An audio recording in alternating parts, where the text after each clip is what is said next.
This position, black has just promoted their pawn on c2 to a queen on c1.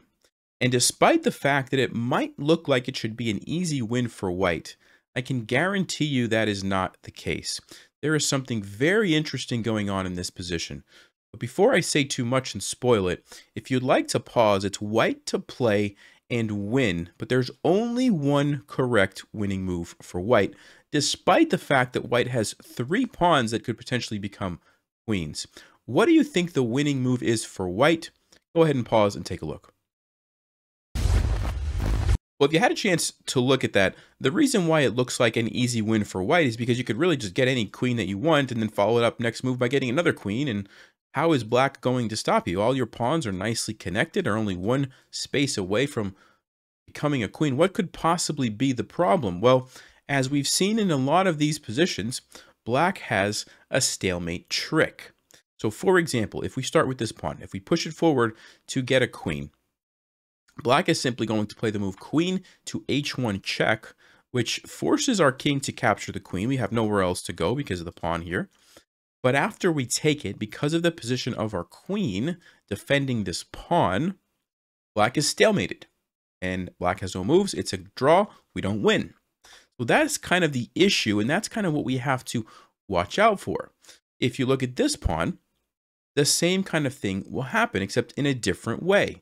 Black is going to play the move queen to f4 check, putting us in check here, and we really can't ever get out of the checks. So for example, we try to retreat, the queen just comes down again. We try to run up here, the queen just comes over and checks us again. We try to run, check. We try to run, check. And black can just keep doing this, and we can't ever get away from the checks. Even if we try g3, same thing. Okay, so we can't get away.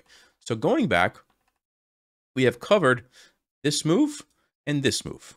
But you might be saying, okay, but we'll just push this one, get the queen here. What is black going to do now? Well, it's the same kind of idea. Queen to f4 check. We go here, and now black has an amazing move. If you would like to pause, what do you think they would play here? Well, if you had a chance to look at that, the move is queen to c1 check, and you'll notice that our queen is actually able to just take the queen. But if we take it, look at this. Again, we defend that pawn, and again, we stalemate black. Black has no moves. The pawn is stuck, the pawn is stuck, the king is trapped. Okay, so same idea. And of course, if we don't take the queen, well, then black's just going to go back and forth, and we can't get out of the checks. Again, we see a perpetual check.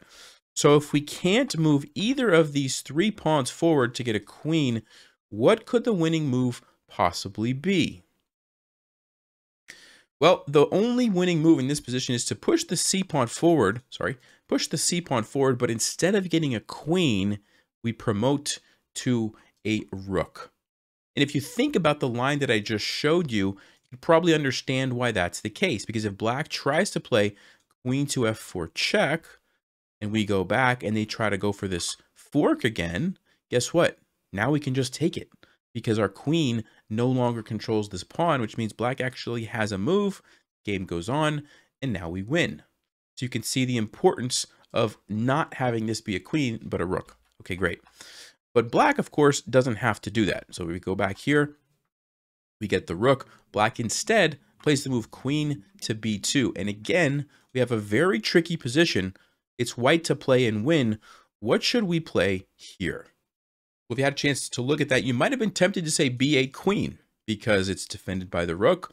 It controls the diagonal, which is what we want, so black can't put us in check.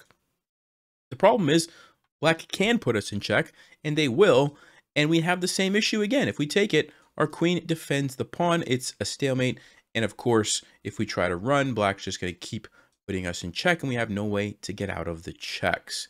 So again, we run into the same issue. What if we push this pawn and get a queen?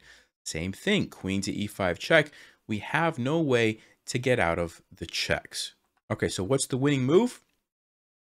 It's b8, but instead of a queen, we get a bishop.